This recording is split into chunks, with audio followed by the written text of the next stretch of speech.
What's going on, guys? Welcome back to B-Ball TV. After months of frustration and countless hours of rehab on his injured hip, Isaiah Thomas is getting closer to his Cleveland Cavaliers debut.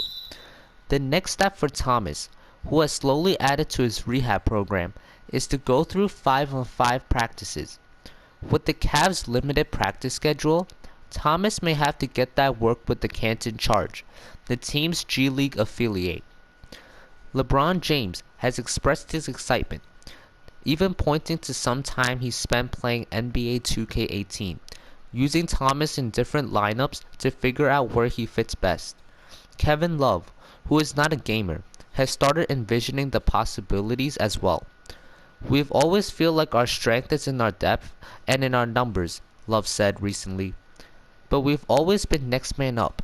That's one of the things that we've said ever since that first playoff run that we've had. But I imagine he's going to come back and be himself. He's going to get double teamed. He's going to make huge plays for us and step up and hit big shots. I imagine he's just going to come in and be Isaiah Thomas. We expect that." Let's first talk about the offensive lift Thomas provides for the Cavs. Who Thomas is at this point, coming off a significant injury, is tough to figure. The Celtics clearly had some questions, dealing away their most popular player, a guy at the center of the franchise rebuild, for Kyrie Irving this offseason. While his return to health is inevitable and everyone in the Cavaliers organization is optimistic, there is a massive difference between healthy and effective. Will Thomas have the same explosiveness? Is this change of pace off the dribble still part of his game? While those answers won't come right away, Thomas should be able to provide a major offensive lift. Unlike Derrick Rose, Thomas is a capable three-point shooter. He shot 38% from three-point range last season, and a career-best 46% from the field, despite being the focal point of the opposing defense.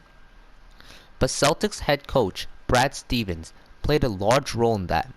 He did a masterful job of creating open looks for Thomas, starting him away from the action and using dribble handoffs that helped him get a running start. A step or two on his defenders got him to the rim.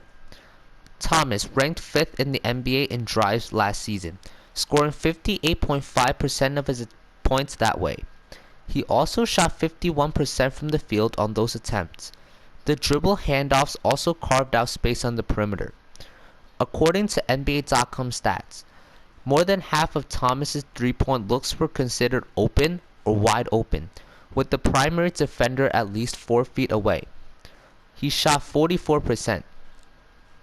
Given the talent in Cleveland's starting lineup and the attention drawn by James and Love, Thomas should be able to get the same kinds of looks. At least, that's the plan. And when Thomas isn't the one benefiting, his gravity will help open the floor for teammates.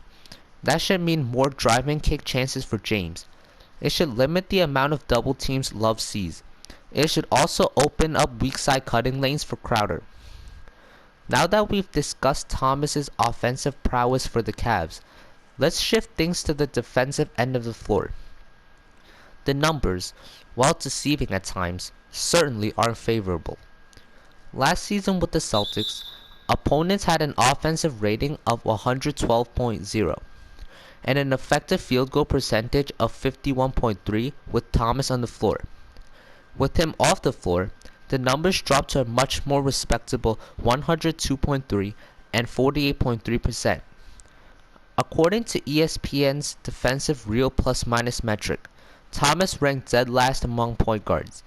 He ranked second last among all NBA players. His personal defensive rating was 108.6. He can certainly improve.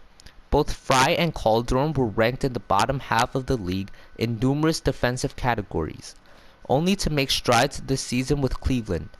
But overcoming a lack of size has always been a hurdle with Thomas, and it could throw a wrench into the Cavaliers' defensive scheme. After numerous of early struggles, ranking near the bottom of the league in defensive rating, the Cavs simplified things. They started switching the 1 to 4 and blitzing with the 5. It worked. It also helped Lue set his rotations, using Love as the center in the first group and Fry with the backups. Rarely did Lue lean on his bigger front court, and having Calderon or Shumpert as the starting point guard, with Wade as the primary backup, added more size, allowing the Cavs to switch more effectively on the perimeter. Over the last 15 games, the Cavs ranked 18th in defensive rating, an enormous improvement.